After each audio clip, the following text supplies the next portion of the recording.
La plupart des gens ont cette impression qui est fausse de se dire si tu veux faire de l'argent, il faut sacrifier quelqu'un quelque part. Il faut accepter de fabriquer à l'autre bout du monde et exploiter une force ouvrière qui est à très bas coût. Il faut accepter d'avoir une empreinte carbone sale. Il faut accepter des choses que tu n'as pas envie d'accepter. Et ben moi je dis, tu n'as pas besoin d'accepter des choses que tu ne veux pas accepter. Tu peux être 100% vertueux. Faut juste être animé par l'envie de l'être.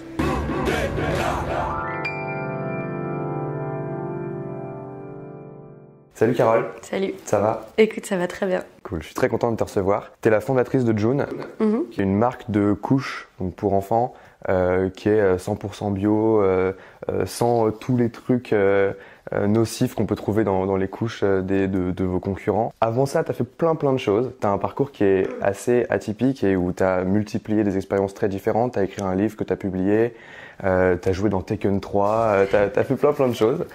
La première question que j'ai envie de te poser, c'est toutes ces choses qui ont l'air d'avoir un peu rien à voir les unes avec les autres, comment elles sont arrivées? Genre, comment tu prends des décisions dans ta vie et comment tu fais pour choisir ce que tu vas faire après? Pour moi, en fait, il y a une énergie qui est la même et qui est vraiment, qui drive un peu toutes mes décisions. Que ça soit quand je lance June ou quand j'écris un livre ou quand j'ai pu jouer avant au théâtre. C'est la notion de création. Moi, j'aime beaucoup créer des choses. Je trouve que c'est quelque chose... je prends énormément de plaisir dans le fait de créer quelque chose. Et je trouve qu'il y a énormément de similarités dans la façon dont tu vas créer un personnage, créer un produit, créer une histoire. Ça naît d'une envie de se dire, voilà, j'ai envie de raconter quelque chose qui est différent, qui pour l'instant est pas quelque chose qui existe. Comment je le fais, comment j'y arrive et comment je réussis à embarquer des gens avec moi. Et ça a été un de nos plus gros challenges avec June parce que le but, c'est, en effet, on a commencé par vendre de la couche et puis en fait, au bout de 6 mois, on avait déjà 10 produits, dont la moitié qui n'étaient pas de la couche. On est à l'heure actuelle la seule marque au monde à faire de l'hygiène, du textile et de la cosmétique en même temps, sous exactement la même marque. Et c'est justement par cette capacité à se dire, on va créer des choses et on va embarquer les gens dans une histoire commune et qui derrière ouvre le champ des possibles auquel normalement t'as pas forcément accès d'une manière aussi simple, quoi. Et c'est ça moi j'arrive à expliquer mon parcours comme ça, en me disant j'aime transmettre, j'aime donner à l'autre et j'aime donner quelque chose qui est bien fait, qui est bien construit, qui est bien créé, qui est bien structuré. Et en fait, dans tout ce que j'ai pu faire dans ma vie, c'était toujours ça. Il y avait toujours cette espèce de côté un peu tripartite, la transmission, la création et en même temps quelque chose de vraiment bien fait, quoi. En tout cas, une volonté de bien faire. Il y a la volonté de rassembler des gens, genre t'es un peu une éclaireuse, quoi. Je sais pas si je suis une éclaireuse, mais c'est vrai que j'aime bien la notion. En fait, j'ai un côté assez très optimiste et je crois toujours que le meilleur est toujours à venir. En même temps, quand tu regardes l'histoire, mais sur le grand scope de l'histoire avec un grand H, te démontre que l'humanité est toujours allée vers le mieux. Même si parfois il y a des petits moments où tu doutes et on a des phases qui sont un peu sombres dans l'histoire, tu te rends compte que l'humanité va toujours vers le mieux et on va toujours en avançant. Et moi, je suis animée par ça, de me dire, mais ok, c'est pas parce qu'aujourd'hui il y a un truc qui fonctionne pas que demain il fonctionnera toujours pas. Le fait d'amener cette énergie hyper positive, forcément, te permet de rassembler des gens, d'avoir un petit peu plus de visibilité sur le long terme, qui est extrêmement positive et bienveillante et qui est tournée vers un truc très optimiste. Tu dis que l'humanité va toujours vers le mieux. Je sais, tout le monde n'est pas d'accord avec cette théorie. Tout le monde n'est pas d'accord avec ça. Je sais pas quel est mon avis sur la question. Par contre, il y a clairement un truc où l'industrie a fait des choses justement qui n'étaient pas toujours vers le mieux. Vous, votre job chez June, c'est un peu de casser ce cycle-là et de dire on va pas aller chercher que du profit, on veut aussi de la transparence, on veut aussi faire les choses bien, comme tu dis. Comment ça se traduit au quotidien, toi, dans ton taf, de devoir être tout le temps comme ça, transparente, de faire attention à ce que tout soit bien aligné avec ta vision des choses? C'est très relié aux valeurs de June, en fait. On a mis longtemps à le théoriser, on comprenait pas, on voyait ce qui se passait au quotidien.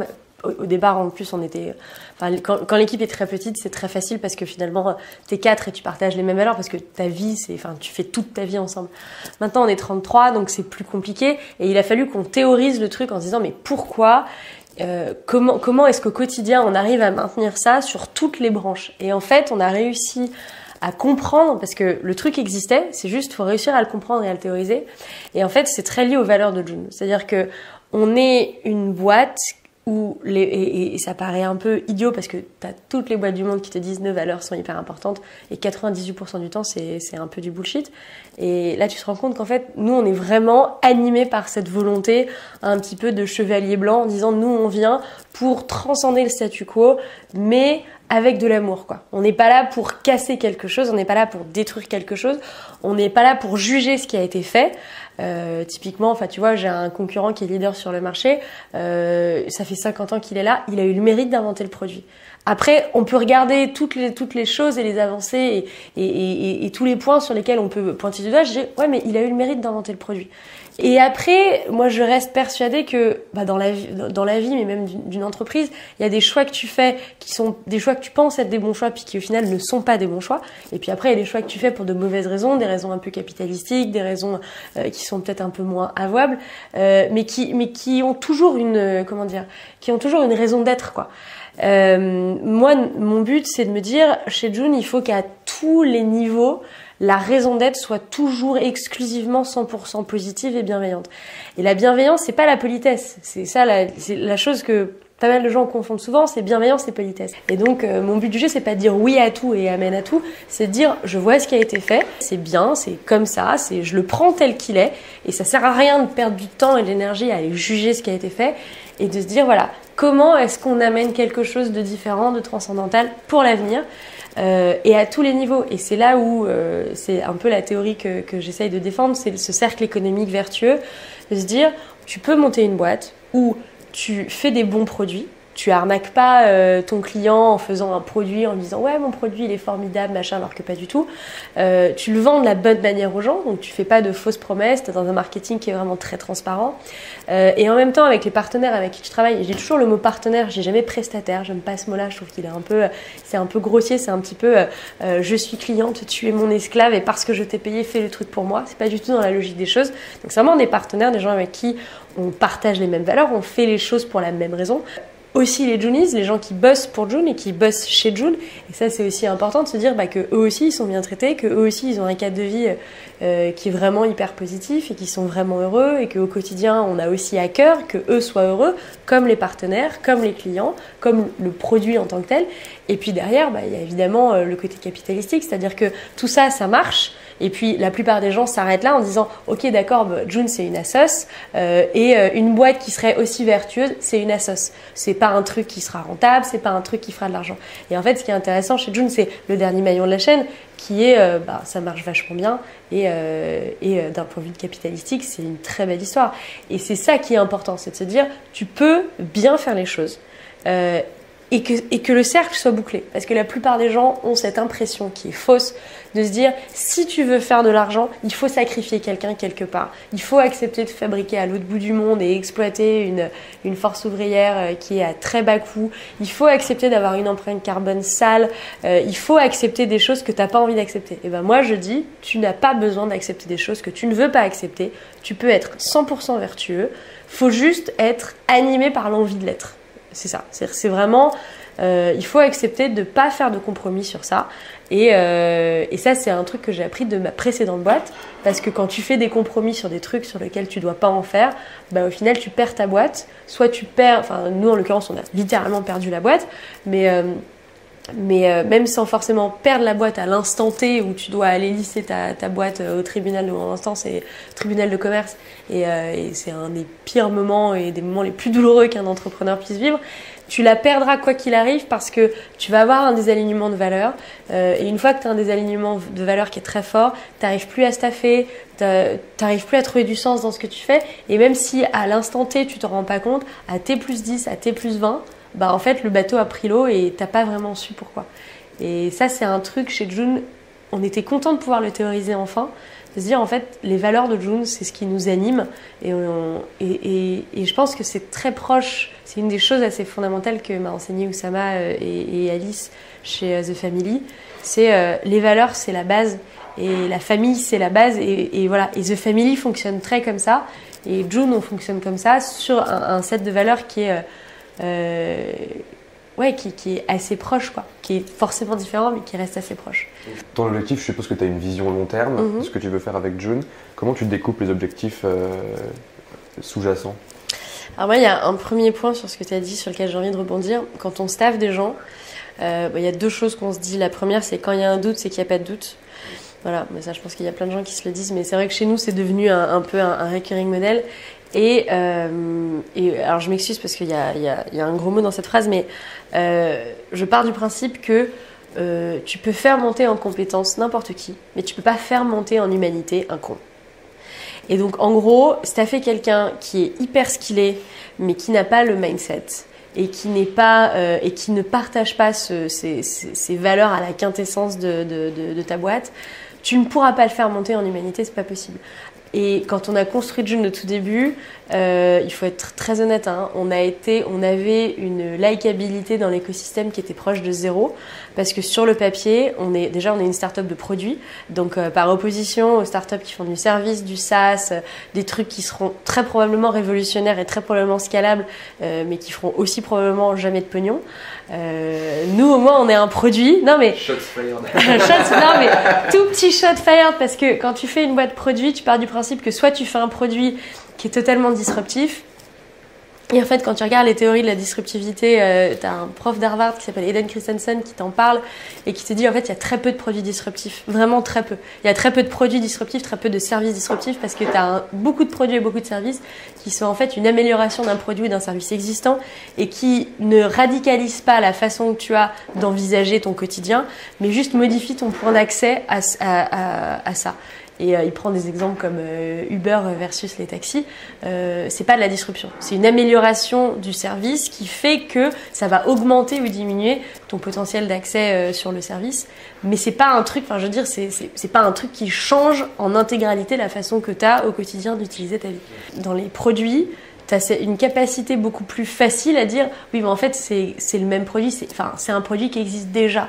Voilà. Et ça, c'est vrai que ça, je pense que tous les gens qui font du produit en start-up sont un peu confrontés à ça, à des gens qui disent oui, mais en fait, c'est quasiment comme l'autre. Ouais, c'est quasiment comme l'autre, mais en fait, il y a énormément de choses qu'on modifie et qui améliorent l'usage, améliorent le produit évidemment en tant que tel, la relation que tu as avec le produit. Et ça, c'est un truc qui est quand même très fondamental. Mais je trouve qu'il y a un vrai truc par rapport à la création du produit qui est très singulier dans l'écosystème. Et nous, notre volonté, c'était justement de se dire, on fait un produit de meilleure qualité, on améliore tout ce qui va aller autour, et ce qui fait qu'en fait, l'intégralité de la bulle June va flotter très très très haut, parce que c'est plein de petites choses mises ensemble qui vont faire que l'expérience va être top, le produit est top, la likabilité du truc est top. Et donc pour revenir sur ce que je te disais au début sur le staffer les gens, au départ quand on a cherché à staffer, on a voulu staffer dans l'écosystème parce que c'est là où on avait un peu tout notre réseau, mais on s'est pris des portes. En gros, n'importe quelle personne qui faisait du digital disait « Ouais mais non, moi je veux pas venir travailler dans une boîte de couches en mode... Oh, une boîte de couches. » Et en fait, on s'est pris énormément de portes, mais un nombre incroyable de vents quand on a commencé à staffer au sein de l'écosystème. Parce que les gens voyaient pas exactement ce qu'on faisait, comprenaient pas qu'en fait on était des espèces de mastermind de data. Ce qui fait la force des boîtes direct to consumer, c'est notre utilisation incroyable de la data qu'on a pour nos clients, et c'est très direct, c'est-à-dire que c'est pas j'utilise ma data pour peut-être un jour améliorer le service, c'est j'utilise ma data et derrière à J+3 je vois le résultat, parce que je vois que en utilisant au maximum ma data pour personnifier mon profile, pour upseller tel produit, j'arrive à un résultat vraiment d'une manière très rapide. Tu as un exemple de ça ? J'ai un exemple de ça, ouais, j'ai des exemples de ça, un exemple tout bête. Le lien que j'ai avec mon consommateur, là aujourd'hui on a une base de clients qui est assez énorme, et on a une base de prospects qui fait 4 fois la taille de notre base client, et en gros quand on a besoin d'avoir des infos sur ce que veulent la communauté comme prochain produit, il faut réussir à poser les questions aux bonnes personnes. Donc le moment où tu dis ok, moi j'ai tel produit en tête, donc il y a en gros genre 12% de la base qui doit être concernée, il faut réussir à trouver entre guillemets ces 12%, à profiler les gens qui vont être intéressés, et d'ailleurs alors shooter un mail de sondage. On est à 87% de complétion du mail de sondage. Ah ouais. Voilà. Donc c'est te dire à la fois l'engagement de la base, c'est-à-dire que tu te dis les mecs sont hyper engagés sur la marque et ils ont hyper confiance dans ce qu'on fait, mais surtout derrière on est capable de profiler d'une manière vraiment très smart pour réussir à dire voilà, on arrive à trouver les gens et à trouver des gens qui vont être vraiment intéressés parce qu'on les connaît vraiment, parce que justement on a agrégé énormément de data sur ces gens et c'est de la data qu'on utilise à bon escient, c'est-à-dire que notre but c'est jamais, parce qu'on parle beaucoup de l'utilisation de la data, surtout en ce moment, comment la data est monétisée, cette data qu'on donne gratuitement à ces gens, mais nous on est dans une dynamique un peu différente, c'est-à-dire que déjà on offre énormément de data à notre communauté, la data sur leurs produits, les lieux de fabrication, les compositions, on a été la première boîte au monde de couches à publier les analyses psychologique de nos produits. Donc nous, on donne énormément de data. Et ce qui fait qu'en échange, les parents sont contents de pouvoir nous dire, ils ont confiance en nous parce que justement, on utilise à bon escient tout ce qu'ils nous donnent. Et le but, c'est jamais d'être opportuniste, c'est de se dire « Ah, trop cool, on a réussi à gratter un petit peu de data, donc on va pouvoir faire un truc derrière qui va à l'encontre de nos valeurs et à l'encontre de leurs valeurs. » Et c'est ça qui, je pense, au quotidien, nous permet de grandir d'une manière vraiment très organique et aussi d'une manière très saine. Et donc pour conclure sur cette histoire de on a staffé des gens, au final on est passé par l'APEC, donc truc très old school en disant j'avais besoin de recruter des profils très différents en prod, en développement produit, en design, et dans l'écosystème on trouvait personne parce qu'on était qu'une petite marque de couches et en fait ces gens-là on les a staffés. Je vois la fille qui développe mes produits, elle sortait d'un stage chez un concurrent en dermocosmétique et je lui dis écoute viens et développe des produits pour nous et il y a énormément de confiance qui s'installe dans la relation. C'est une nana qui est ultra sérieuse, qui est hyper rigoureuse et qui aujourd'hui développe toutes ces gammes de produits. Il lui aurait fallu je pense 15 ou 20 ans dans l'industrie traditionnelle pour avoir autant de liberté et pour avoir autant de bandes passantes sur la quantité des produits qu'elle fait. C'est pareil pour Madea. Tu vois, aujourd'hui, c'est une nana qui peut se targuer de faire des imprimés, du textile, du web design, le design de nos bureaux. Enfin, je veux dire, il y a très peu de boîtes où elles auraient pu avoir un scope aussi large de choses qu'elles font. Et justement, c'était un pari au départ parce que on les a embauchées, elles étaient très jeunes, elles avaient des références, mais tu vois, qui n'étaient pas du tout les mêmes que quand tu vas staffer des gens qui ont beaucoup de références. Mais elles avaient ce mindset, elles avaient ces valeurs-là, et elles avaient des compétences évidemment qui étaient hyper solides, et elles ont grandi vachement avec leurs compétences, avec le besoin de June, quoi. Être une boîte de produits, ça implique quoi? Au début, donc à la base, tu crées Mommyville, qui est un réseau social pour maman.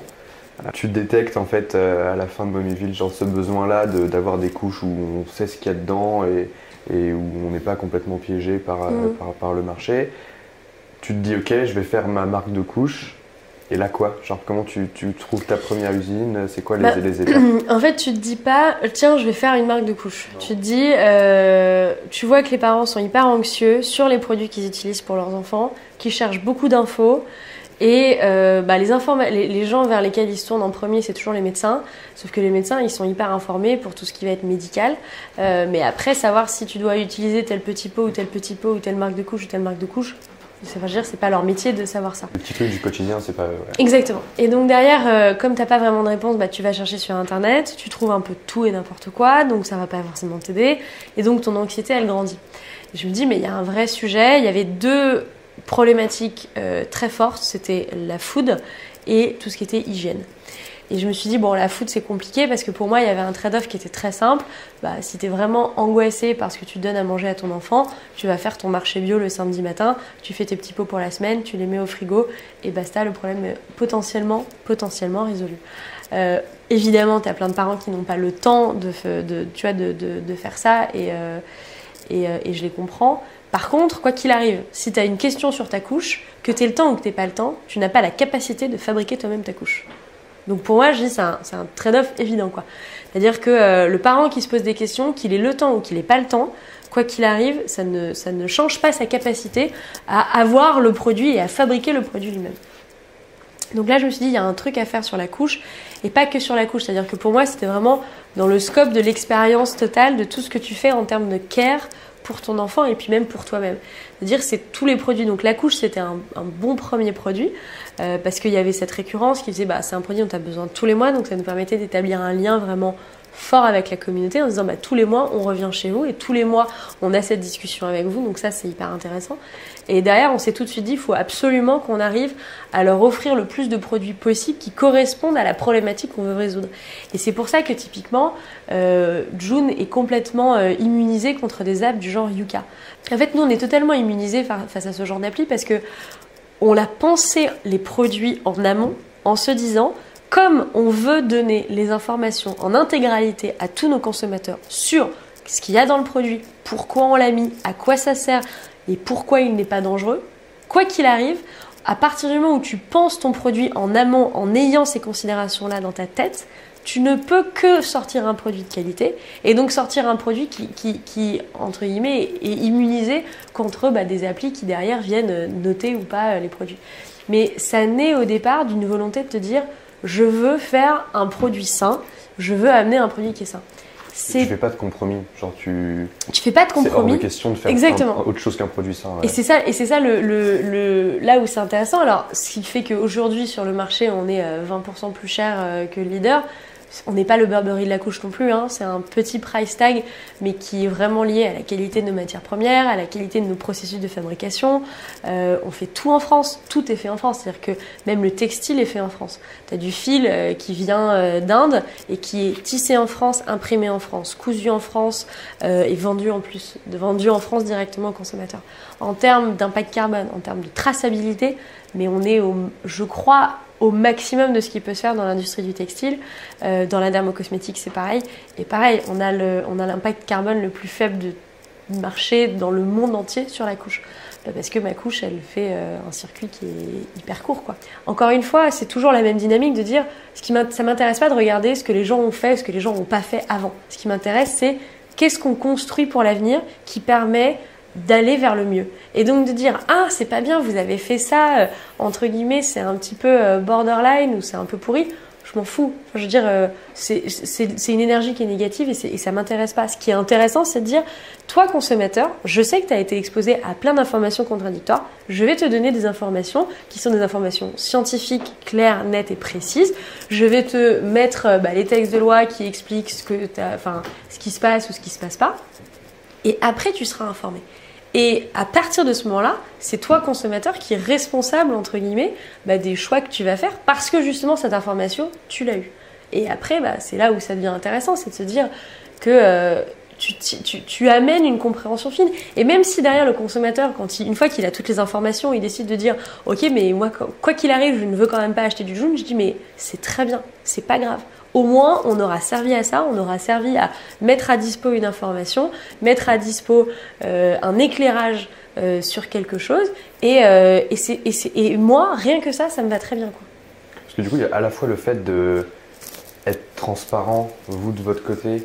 Je disais une interview de toi l'autre jour où tu disais que si les gens devaient poser la question, ils finissent par se dire que même si tu réponds, s'ils ne l'avaient pas posé, tu n'aurais rien dit. Mm-hmm. Et donc il y a à la fois ce truc-là de ça met en valeur tes valeurs, ta mission, pourquoi tu fais les choses. Et il y a à la fois un enjeu d'éducation du marché du coup. En fait le mot éducation me gêne toujours un peu parce que ça a ce côté, en France on a une relation à l'éducation qui est très le professeur, l'élève, qui a un côté un peu paternaliste exactement. Et ouais c'est vrai que quand j'étais prof, j'enseignais pas du tout comme ça. J'étais vraiment dans quelque chose de très inclusif et de très... des méthodes, un mélange un peu entre les méthodes américaines et les méthodes françaises. Les méthodes françaises, c'est beaucoup de rigueur, beaucoup de structuration, et justement peut-être un côté parfois un peu trop paternaliste. Et aux États-Unis, tu as un côté très pratique où en gros, tu vas faire beaucoup de cas, beaucoup de mise en application, et parfois peut-être pas assez de théorie. Donc je me dis, en fait, on va prendre le meilleur des deux mondes, comme Hannah Montana, et hop, on va mettre. Ouais, j'ai fait une référence à Hannah Montana dans cette interview, j'avoue. Non, mais tu prends le meilleur des deux, et donc tu crées un espèce de parcours complètement unique où tu vas à la fois mettre de la rigueur et donc du sérieux et en même temps de la mise en application un peu ludique. Et c'est exactement comme ça que je pense la transmission de ce que je donne chez June. Typiquement, on va donner plein d'informations en story sur Instagram d'une manière hyper ludique, hyper fun, hyper friendly parce que c'est sympa et qu'on sait que les filles elles regardent les mamans et les papas regardent les stories. Moi j'aime bien le mot transmission. Ouais. Je trouve que le mot transmission c'est un mot qui est important parce que j'estime que c'est notre devoir et maintenant je me considère je me considère pas comme un industriel, mais c'est notre devoir en tant que corporate, enfin tu vois, que entreprise, que de marque, c'est notre devoir de donner ces informations-là.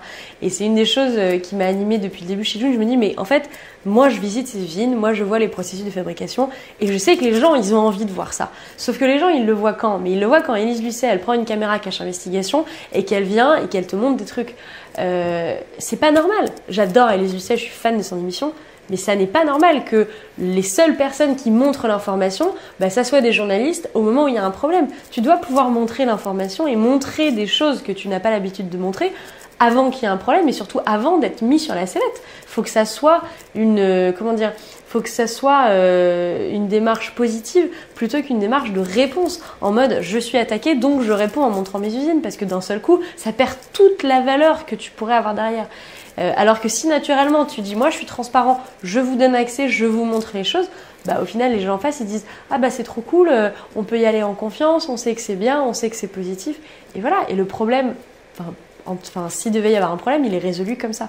Faut pas que ce soit, encore une fois, ça revient à ce côté je pense que le monde va vers le meilleur et je veux toujours avoir une énergie positive et une influence positive sur le monde, mais tu peux pas être dans une réaction parce qu'on t'attaque. C'est le pire moment où donner un message. Puisqu'en gros, la seule chose que tu entends, c'est une justification. Mais je pense que l'industrie, en fait, dans sa globalité, c'est vraiment une tendance, je pense, d'un point de vue très économique, de se dire, maintenant, on rentre dans un moment où ça fait quand même bien 10 ans qu'on sait que les ressources de la planète ne sont pas illimitées, que tu as des clusters de population qui grandissent beaucoup, qui se mettent à beaucoup consommer. Et donc tu arrives à un moment où tu dis, clairement là, si on continue tous de consommer de cette manière, ça ne pourra pas marcher ça n'est pas pérenne, quoi. C'est pas scalable. Et on parle beaucoup de scalabilité en startup, c'est un peu le mot-clé, est-ce que ta boîte est scalable? Mais en fait, le monde en lui-même n'est pas scalable. C'est-à-dire que la planète Terre n'est pas scalable. Tu peux pas faire grossir la planète Terre, tu peux pas faire grossir le nombre de forêts, tu peux pas faire grossir la quantité d'eau dans les océans. Ça, c'est pas possible. Et donc, pour moi, cette scalabilité, elle doit être raisonnée. C'est ce que j'appelle l'éco-scalabilité. C'est-à-dire que tu dois grandir, tu peux avoir de la croissance, mais il faut que cette croissance soit intelligente. Et croître pour croître, et juste dire, je vais avoir une croissance de folie, je vais exploiter plein de gens et plein de ressources à travers le monde pour avoir une croissance de folie, ça n'est plus raisonnable et ça n'est plus quelque chose qui parle aux gens.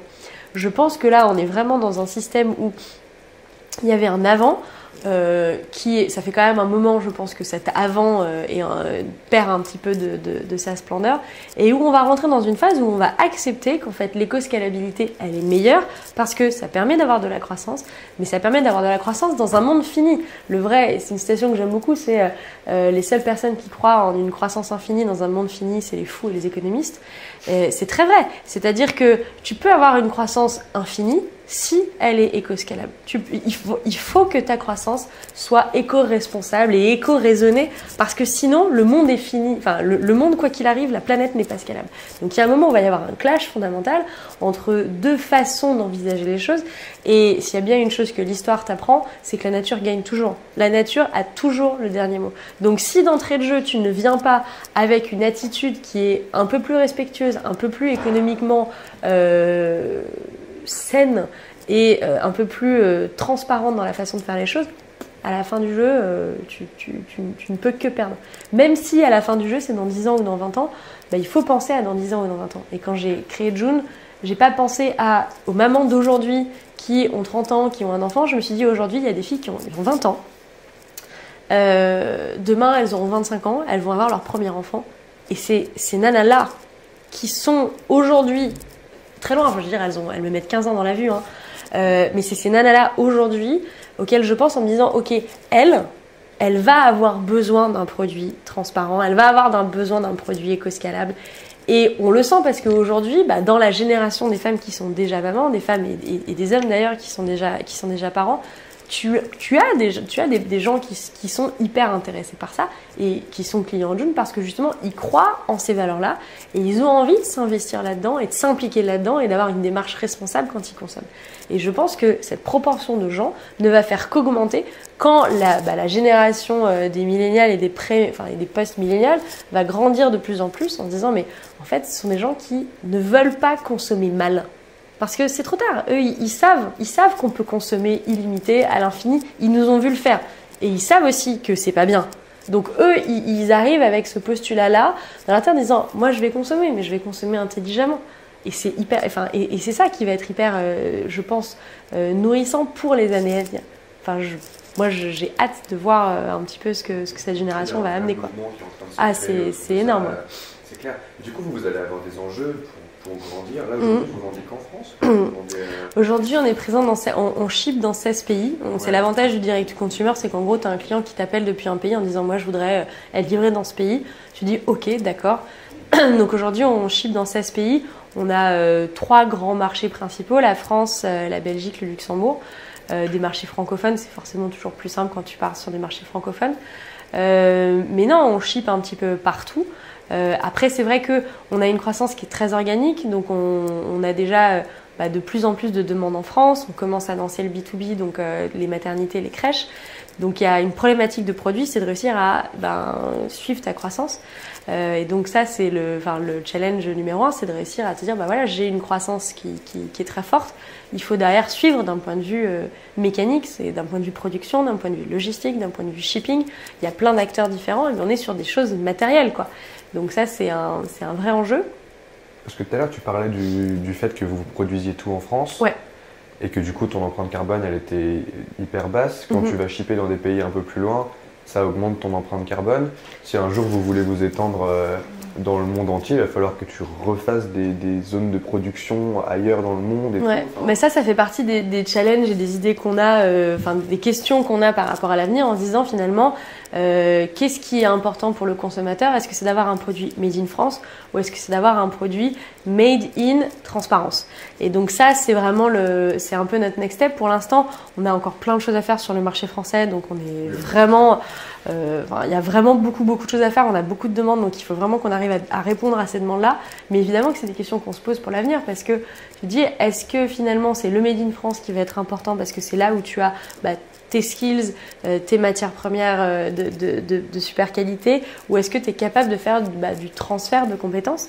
Ça va être un enjeu, ouais. C'est un bel enjeu qui nous attend. Et la vision à long terme, tu parlais dans une interview aussi de faire le TEDx des parents. Ouais, alors en fait, la vision à long terme, il y a deux choses. C'est-à-dire que moi, je pars du principe que on doit faire tous les produits dont la communauté a besoin. À partir du moment où il y a un besoin de transparence et où la communauté nous dit, nous on aimerait bien avoir, on trouve que sur tel produit on manque de transparence, on manque d'information. Un exemple tout bête, j'ai plein de parents qui me demandent de faire des tétines, alors que à la base je fais de l'hygiène, je fais du textile, je fais de la cosmétique, et j'ai des parents qui me disent, on aimerait bien parce que quand même les tétines c'est dans la bouche de nos enfants tout le temps, on sait pas trop ce qu'il y a dedans. Et tu vois, c'est un exemple, c'est un exemple parmi 100. De verticales sur lesquelles la communauté nous demande d'aller. Moi, mon but, c'est de me dire, voilà, j'ai envie qu'on construise un univers de care en règle générale qui est sain, qui est transparent et dans lequel tu as une verticale de confiance qui est mais absolument inviolable, quoi. Et donc, c'est ça, en fait, qui nous anime, c'est de se dire, voilà, faire cette espèce de mastodonte du care en se disant, quel que soit le produit que va fabriquer June, tu vas y aller parce que tu sais que c'est un produit de qualité, c'est un produit transparent sur lequel tu auras les informations et tu sais que les gens qui sont derrière, ils sont pas là pour se dire trop cool, on va faire plein de produits pour pouvoir s'acheter plein d'yachts. Non, c'est pas du tout ça qui nous anime, quoi. On est vraiment dans une dynamique très positive et très d'économie bienveillante. En gros, nous, ce qu'on constate au quotidien, c'est que la plupart des sites affinitaires qui existent sur énormément de marques sont souvent là pour les marques, pour que les marques puissent diffuser des messages. Nous, notre marque de base diffuse un message. C'est-à-dire qu'au départ de June, on diffuse un message. Et quand on a lancé la marque, les 6 premiers mois, on n'avait pas de produit, on n'a parlé que de valeurs. C'est-à-dire qu'en gros, sur notre page Facebook, on mettait des valeurs. Et en gros, c'était, ouais, un jour, on vendra des produits, mais pour l'instant, voilà nos valeurs. Si ça vous plaît, restez. Si ça vous plaît pas, c'est pas grave. Il y aura d'autres endroits et vous serez très heureux ailleurs et on sera très heureux pour vous. Donc le but c'est de se dire voilà, moi j'ai envie vraiment de pouvoir accompagner les parents dans cette transition et c'est dans cette optique-là que je me dis on a lancé donc un événement qui s'appelle la conférence des parents qu'on fait d'ailleurs ici chez The Family et le but du jeu c'est un événement qui est, enfin, tu vois, qui est à dispo de tout le monde et qui est ouvert à tout le monde, mais c'est très dans l'esprit de ce que fait The Family avec plein de formations qui sont des formations gratuites où tu viens et juste t'es entrepreneur et tu découvres des trucs et voilà et t'as rien payé et juste ça t'a ouvert un peu l'esprit, c'est comme les vidéos d'où ça va pour coup d'état, enfin tu vois, c'est toutes ces choses-là que tu fais de manière gratuite, mais qui ont un impact hyper fort sur ton environnement et sur ton écosystème. Bah, nous, on s'est dit, en fait, nous, au quotidien, on parle avec plein de professionnels de santé, on parle avec plein de professionnels divers et variés sur plein de sujets, parce que nous, on a cet accès privilégié, on est une marque, etc. En fait, il faudrait réussir à réunir tous ces gens-là dans la même pièce avec des parents et puis pour qu'ils puissent échanger. Et donc, on a lancé la première conférence des parents où tu as des keynotes, où tu as des professionnels qui vont échanger sur des thématiques. Puis après, tu as des ateliers où tu vas pouvoir échanger sur des plus petits groupes. Moi, ce que j'ai envie de faire, c'est de me dire, voilà, pour les parents qui ont envie d'avoir des informations, on leur met à dispo ces informations et on les aide à cheminer sur les choses sur lesquelles ils ont envie de cheminer. Tu as des parents, un des highlights de notre conférence des parents, c'est l'intervention de Julien Wolf qui est pompier et qui montre les gestes de réanimation sur les nourrissons et sur les jeunes enfants. Ça paraît horrible, mais c'est le genre de truc auquel tu n'as pas envie de penser. Pourtant, en tant que parent, tu vois ça une fois dans ta vie, ça peut sauver la vie de quelqu'un, celle de ton enfant, celle de l'enfant de quelqu'un d'autre, et que cette transmission ait lieu. Tu n'as pas d'école de parents. Et pour certains parents, c'est très bien, parce que tu as des parents qui sont hyper zen et qui le vivent très bien. Mais par contre, pour des parents qui ont envie de s'informer et qui ont envie d'avoir cette parole-là, et encore une fois, quelque chose qui est neutre, qui n'est pas politique, qui ne prend pas parti. Parce que c'est comme tout, la parentalité, tu as des dogmes comme dans n'importe quel monde et dans n'importe quel écosystème. Et le but, c'est de dire, voilà, on n'est pas là pour vous juger, on n'est pas là pour juger vos choix. On est là pour mettre à dispo des intervenants, des informations. Et puis à la fin, tu gardes ce que tu as envie de garder. Mais au moins, tu sais que l'information qu'on va te donner, c'est une information de qualité et qui sera dispo tout le temps et qui sera là et que ça sera quelque chose d'utile et tu vas apprendre quelque chose quoi qu'il arrive. J'ai une dernière question pour toi. Ouais. C'est quoi pour toi faire ton coup d'état? Pour moi, faire mon coup d'état, c'est vraiment aider à faire avancer les lignes, à élever les standards, transcender le statu quo. C'est pas rien, parce qu'au moment où tu te dis on voudrait faire ça, tu réalises qu'un jour ça sera un combat. Mais en fait, c'est pas vraiment un combat. Ça devient un combat le jour où tu rentres dans le scope des gens, qui sont impactés justement par ta prise de position. Il y a une phrase de Sama qu'on aime beaucoup au bureau, c'est la radicalité, c'est radical. Et c'est vrai que il faut rester radical. Parce que si tu perds cette radicalité et si tu deviens un petit peu soft sur certaines problématiques, tu perds un peu ta quintessence et tu perds un peu qui tu es. Par contre, il faut être conscient que ça fera pas plaisir à tout le monde et que potentiellement faire son coup d'état, c'est avoir des ennemis, mais c'est avoir des ennemis pour le bien de l'humanité. Trop bien, merci beaucoup. Merci.